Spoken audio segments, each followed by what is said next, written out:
Hi, and welcome to Holistic Podcast. Today I have the honor to speak with Stephanie Pye. She's a time management Instagram coach, and her passion is to help moms in business gain the foundation like clarity, productivity, and also monetizing social media. So she prides herself on building real, genuine relationships and using social media to actually be social. But right today, I am very interested in the time management aspect. So this is what we are going to speak together. So hi, Stephanie, and welcome.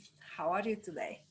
Hi, Georgiana. Yeah, great. Thank you. Thank you so much for having me on here. I'm super excited to get into it. And time management is, one of the things I'm super passionate about. So I love talking about it. I love offering any value on this as much as I can get out. I'm happy to get out in the time that we have together. So great. So what means time management for you?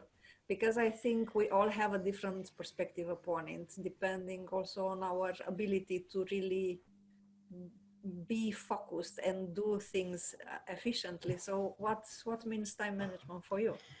yeah, so to me, time management is being able to utilize your time to your best ability. So it's really doing your best activities at your best time. So everyone really needs to figure out when the best time of the day is for them, whether it's, first thing in the morning, whether it's late at night, whenever you've got the least distractions, the most focus, and just the most time to be able to sit down and really concentrate on your high importance tasks, because you can't try and do, if you're not a morning person and everyone's banging on about morning routines, there's no point trying to sit there and do all your tasks in the morning because some guru has told you that morning routines are what you need to do and that's where you need to work. That if it's not for you, it's not for you. So it's all about doing your best activities. I totally agree, because you really need to know when you are in the best shape to do to give it all. Because if you are tired in the morning, what's the point in trying to do your best activities while being tired or a little bit foggy in your mind? So it doesn't work really. I understand it completely. Yeah, absolutely. It's really, when you're trying to focus, if you've got too many distractions around, there's no point in trying to, get those tasks where you need full concentration there. There's just no point in trying to get it done because you're not going to be able to focus. You're not going to be able to spend the time on it, and you're going to be less productive because you're not able to focus. And what are some of your good tips for productivity? I'm a little bit curious because I am a Gemini as a zodiacal sign, and Yeah. it's true that as a Gemini you'll always be doing two things in the same time. Yeah, Never, never. absolutely. So you need to have a goal, and then you need to base your plan around your goals. So you start with the goal and then you break it down into a plan. And then you break that plan down into actionable steps. And then you plan your day around the actionable steps. Because if you don't follow through that sequence, it makes it really hard to get from here to here. If you're missing out all the in between, you may think I've got a goal here, but why am I not reaching that goal? You're probably maybe not reaching it because you're not basing what you do on a daily basis around the goal. So that makes us kind of... Can I come with a practical example? Something that a goal that you set, and then what are the actionable? What is the actionable plan around it?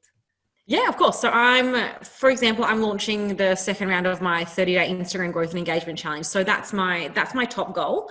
I need to make sure that all my activities, if that's, one of my projects, I need to make sure that my activities are based around that. So, my actionable activities based around that would be getting my sales page ready, getting my launch strategy, warming up my audience. They're 3 steps that I would have under that banner to really hit that goal. Because if I don't start warming up my audience, I'm going to have no one to launch to. If I don't start getting a sales page, I'm going to have nowhere to send people when the time comes to launch it. So you've got your big one up the top, and then it's like a work breakdown structure where you've really got your tiers off it of where you need to go. And then you base your activities upwards of that. It makes total sense, and it works the best like that, because if you don't break it down and you don't see steps for steps, you'll not be able to make adjustments, because life is surprising most of the time. So even if you have a goal and you want to go all your power to it, something will happen, and if you don't have steps so that you can make adjustments, you will be left a little bit confused with it. Yeah, absolutely. And I think that's one of the biggest things. People are sort of staying stagnant because they're not basing what they're doing around where they want to go or what they want to do or what they want to achieve. And they're sitting here going, I don't know why I'm not achieving it. I don't know why it's not happening. I'm busy all the time. But just because you're busy doesn't mean you're productive. They're two completely different things. I mean, we could be going 100 miles per hour, but in the complete wrong direction. I could be maybe focusing all my time on my email nurture sequence or something like that, when I should be focusing on my 30-day challenge. But this is also a little bit, I believe, a little bit of a tricky or a sensitive aspect. How do you know what it is the right thing to do? Because you cannot be, well, maybe some people are, but you cannot be an expert on all the things you need to do in connection with the goal. So how do you know what it's the right Yep. So yeah, absolutely. So I pick my revenue generating activities, and I like to spend 70 to 80% of my time on revenue generating activities. And then once I've got my revenue generating activities set, then you start to need to look at, if you're running out of time because we can't get more time, that's when we need to automate, eliminate, or delegate. So they're the three things that we try and do to get ourselves more time effectively, be able to use our time more effectively. Because so delegating might be, I don't have time to make a sales page, so I might outsource that. I might not really need to do social media posting for the week because I'm focusing on this. So maybe I'll just show up on my lives but not actually post, because that's not a revenue generating activity, but it's going to take up a lot of time. I understand. And how do you balance everything you need to do for a living as a work and time with your family and time for yourself? Because it is a very fine balance, and not everybody is very good at it. How do you balance work? Yeah, so I try to look at it as more of like a work-life integration, because your work needs to integrate into your life, and you need to figure out your priorities for, and this is where we look at our 10-year vision. So I've set out my 10-year vision, and in my vision there's all the aspects that, family, business, personal development, health, all the big pillars in my life, and fun and adventure. I've got all my big pillars that I want to hit, and I need to make sure that what I'm doing on a daily basis aligns with them. And it's not all about business, because I've got a young family, I've got a partner. These things can't fall behind, and sometimes the work-life integration sort of work takes over, and then it takes a bit of a reset to realize that maybe I need to spend a couple of nights not working and spending that with my family. Maybe I need to block out this morning and spend that doing this with my family. So it's really about integrating it all in. But the way to do that is you need to find out your priorities. What's important to you? Is it important that you go for a run every day? Is it important that you meal prep? Or say you want to eat healthy, but you don't have the time. Maybe then you look at something like HelloFresh. I don't know, one of those meal prep sites that are still healthy, but you kind of want to, you still want to integrate a healthy lifestyle as well as balance. Maybe you need to set out a date night for your relationship. Maybe you need to, you just need to figure out what's important to you, and you have to make time for it. Because if you don't, it might not hit you today, but it might hit you in 2 years down the track that, your partner's sitting there going, where have you been for the last 2 years? And that's absolutely not what we want.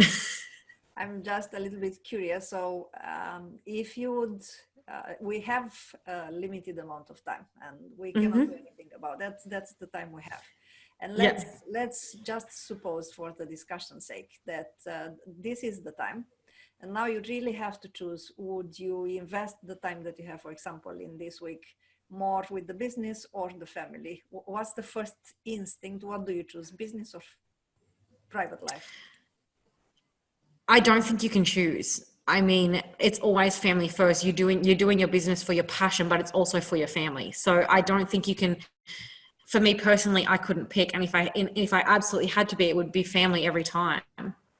But that's not what I want. I don't want to be, and there's nothing wrong with being a mum, but I don't want to be only a mum. I've got passions, ambitions, I've got drive and determination, and I want more for me than, you know, being a stay-at-home mum, or I want to be a work from home mum. I want to be around my kids, but I want to be able to hustle on my business. I want to be able to focus when the time comes. So my best time is from 7 p.m. till 10 p.m. at night. That's when my kids are in bed. That's when I can really sit down, knuckle down, you know, do things like this podcast, or focus on my really big activities that I can't do when the kids are around. So it does take a lot of planning and adaptive planning, but I plan my day so that I know what I have to do for the day, and I'll try and get some done during the day if I get a bit of a break from the kids. I mean, mine are 4 and 1.5, so there's not much of a break. But sometimes they're happily playing. And if they're happily playing, I'll jump on my laptop and I've got half an hour where they're going to sit down and play a game. I'm going to jump on my laptop and I'm going to give it everything I've got for 15, 20 minutes. And the amount you can get done in 15, 20 minutes when you're like, go, you know, you've only got that amount of time. You just kind of go for it. And then from 7 till 10, it's go. But that's what I've chosen for me, because that's a priority for me to get it done. I understand. So the question was not that you will eliminate completely one or the other, but when it is about today, this is the time I have. What Yeah. I do first instinctively, from my perspective, I think it's a healthy choice to choose your private life instead of just the business life. That was the thought process in my mind. Yeah. Because you are speaking about priorities, and sometimes because we want to do so much and we only have 24 hours a day, sometimes we can make a little bit of a choice which is not the healthiest in the long run. So I will go for the business, because if the business is going well, I will have more time. But you don't know that. You don't know that right now. You don't know if it will be like that. Yeah, no, I completely understand. And it's about, you know, maybe if you're going to choose your business today, maybe tomorrow you make sure that your family, you make up for that tomorrow. You know, you put your phones aside, you put the laptop aside, and you really spend that time with your family with no technology, and maybe you go for a walk together, or maybe, you know, just you make up for it. You know, like you know, they're both high on the priority spectrum for you. So it's really about making sure that neither gets neglected. It is important. It is important because I believe that everything in life, it's about balance. And when you don't have balance, it will start affecting you on different levels. You will notice that, for example, if you lose balance, you're getting more stressed. If you're getting more stressed, your health will decrease. It will get worse. If your health is getting worse, your mental ability is not as high as possible. So it will be an evil circle, just starting from one wrong point in the beginning when you lose balance. So balance, I think it's utterly important to achieve, and it is on a daily basis. You cannot say, now in this moment I feel balanced, so I will have it for the rest of my life. It will be wonderful to achieve that unshakable balance for the rest of your life, but it's a daily training. It's a daily attention. It requires daily. Yeah, absolutely. And everyone gets out of balance. You know, you might have a launch coming up for your business that, you know, you have to put a lot more time and effort in, or you're upskilling or personal development or something, and you're doing more training or more something than you normally do, and it's going to put the rest of the apple cart out of balance, and then you have to bring it back. But you have to make sure that maybe if you're going to spend 2 weeks getting out of balance with business as a priority, for the next 4 days when your launch is done, or when that bit's done, you take that time away and you take that time to rebalance. Just again, as a personal curiosity, what do you do to achieve this state of balance? Do you practice anything in particular, or what is helping you just feel balanced? Honestly, exercise for me is something that makes me feel at ease. I think I also take 2 nights off work at least per week. So like I said, my nights are from 7 p.m. till 10 p.m., but that's also my time with my partner. So we decided that I would not work for at least 2 of those nights, 2 to 3 nights I'm going to have completely off, because otherwise we don't get our time together. And it might be, maybe have a nice dinner together, or maybe we actually just sit down and watch Netflix, or, something completely away from business and work, because it's sort of, we have to work around it. I understand. I understand completely. I'm running 2 businesses in the same time and also having a family. So I also value quite a lot my personal time. So I also need time to be alone and to do what I feel the need to do. So yes, yeah, and that's same like meditation and exercise. If I didn't have that away from my business and away from my family, I would go insane. So it's like you have 4 things going on. You have 2 businesses, a family, and also your private, your personal time. So it's four aspects, 4 important aspects to balance. So yeah, and then you've got the friendships and everything on top of that as well. So oh yes, sorry, I forgot about them. no, that's okay.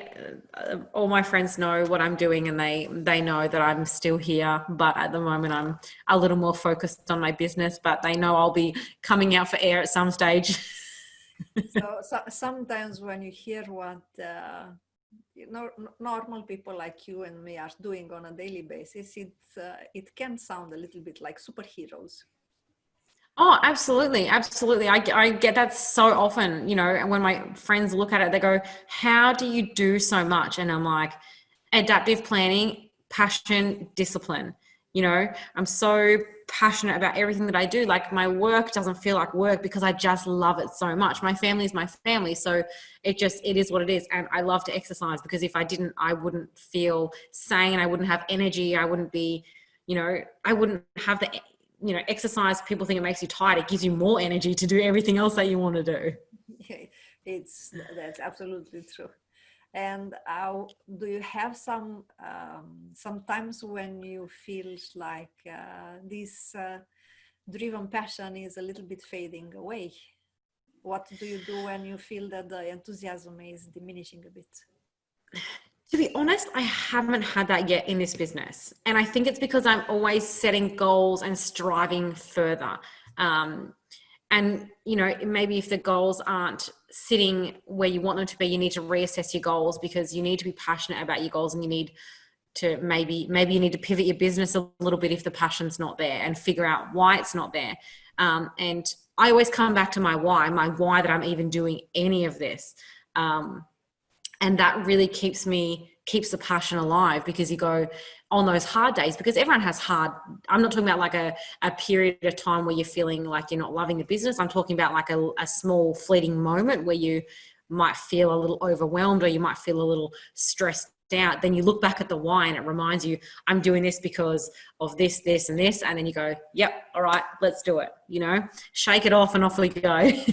So what's your big why?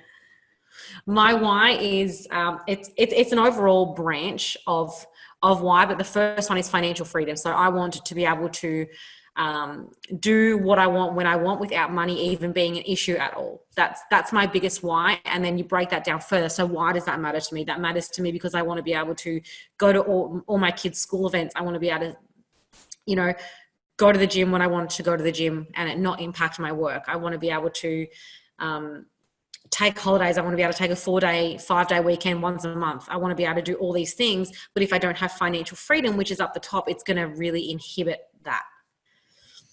I understand. I think many of the solopreneurs are having that as a why, the freedom in order to live a life which is not so standard 9 to 5. Yeah. And, waking up, going to work, coming home, being a bit tired, eating, maybe watching something, sleeping, waking up, going to work. It's like a rat in a trap. It's not exactly... Yeah, absolutely. Yeah, I completely understand that. And it's sort of, the other thing is I want to have impact. I want to show people that they can do it. I want to show mums in particular that if you have a dream, you have something that you want to do, you can do it. You can have all these things. You just have to figure out, and I'm here to show them like how we can have it, and that it is possible to have these things. It does take a little bit of sacrifice, but it is so worth it. If it's important to you, you'll find a way. Definitely, absolutely. When you are really having it as a passion and you really, really want to make it work, you will always have, maybe, I don't know if it's the best choice of words, but you will always have a little bit of a selfish why, and you'll also have a selfless why. So I think it's always a combination. I think it's a combination of a selfish motive, a selfish reason, but also a selfless reason. And when you have the balance between the two, then you will also have the greatest impact and results. So, yes, yeah, I completely agree. Yeah. And what is let's say your friends and your family, how much support do you have from them? Surprisingly, very well. My partner and my best friend are probably my number one fans in this whole situation. They are super supportive about it.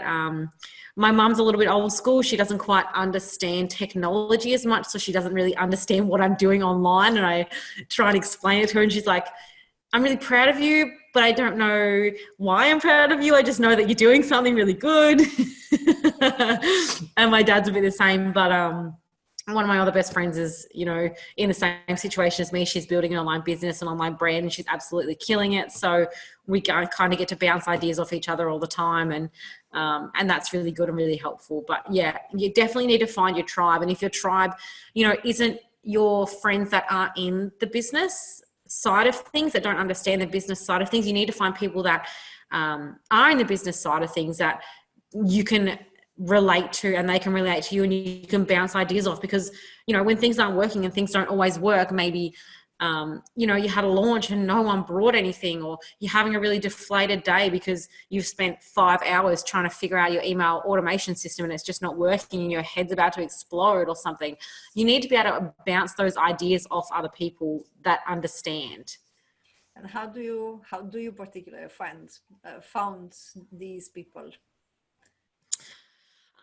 Most of mine, I've got obviously my friends from school, back from high school, still got all my best friends from there. But in this current life that I'm in, it's really Instagram is probably the main thing, and also Facebook groups as well. You sort of like-minded people tend to attract like-minded people. And I think, on Instagram, it's really nice to build real, genuine relationships. And when you're doing it nice and authentically, you attract people and you start having those conversations, and they're showing up on their lives. And their stories. So you really get to see who they are and how they present themselves and what their values are. And if they're in line with you, you start having those conversations, you reply to them that you agree with what they're thinking, or you have your opinion about it, and then you just start discussing. And as any relationship, they just start blossoming, and you end up having these people, and then you have a virtual coffee date. It sounds familiar. I had a couple of virtual tea days or evenings where we are just meeting and talking to each other just for fun. No hidden agenda, so to say. So it's for me, it's surprising to see how easily people connect to each other, especially when they have something in common, of course, because you can also meet somebody and it's completely off. It doesn't hit. There is no chemistry. But for me, it's always it's a delight and a very pleasant surprise to see how easily people can connect and open up and just have an honest conversation. I love it. Yeah, absolutely. Me too. I think it's so nice and important. And on social media now, it's very easy to see how authentic people are when they're showing up on their stories as a video, because you are actually seeing their face, they're talking, and you can even have those conversations with them on a live. You're writing a comment and they're talking about it, responding to you, and you can see how people respond on the fly, immediately to what you're saying, and you really get to know people straight away. What are you talking in your Facebook lives? Pardon? What are you talking in your lives? I actually don't do lives very often. And the reason for that is I have two young children. So my lives can only really be between 7 p.m. and 10 p.m. Otherwise, I have my little distractions. And from 7 p.m. to 10 p.m., I'm pretty much too focused on my revenue generating activities at the moment to jump on a live. And it's something that I really want to get on and start doing more to connect. But I just honestly, I don't have the time for it at the moment. But the few times that I have jumped on, I just pick a topic, and whether it's, you know, how to build genuine relationships, how to build your following, how to build engagement, how to any type of time management and Instagram tips, I usually have a topic that I want to speak about, and then I say it on my stories for a few days. I'm going to jump on my live on Friday at 7 p.m. Australian Standard Time, for example, and I'm going to talk about productivity and how to set goals or something. And then people will jump on, I'll start talking, and then the questions will come through, and it sort of baits the conversation a little bit and kind of helps you along. But like I said, I haven't had the opportunity to try and get on that much. I'm hoping once my children are in school, I'll be able to get on a lot more. But yeah, unfortunately not for me at this stage. I understand. Thank you so much, Stephanie. It was a lovely discussion we had. And thank you for all the practical tips that you offered. So I hope that the listeners will be able to apply at least some of them. And for those who want to get in touch with you, which is what are the ways to reach you? Yep. So I am on Instagram. That's my main social media platform at the moment, and that is at Steph's Socials. And everything really links off that. My website's there with my private. I've got a private Facebook group as well. So if anyone is listening to this and wants to get in touch with me, I'm happy to have a conversation. Just send me a DM. I always respond to every DM that I get. And yeah, thank you so much for having me, Georgiana. I really appreciate jumping on and having a conversation with you. I'm very happy that we had this time to connect and just share with each other a little bit of ideas and tips. I wish you a wonderful day. Subscribe and get access to all the training videos, those already published and the ones on their way. I wish you a wonderful day.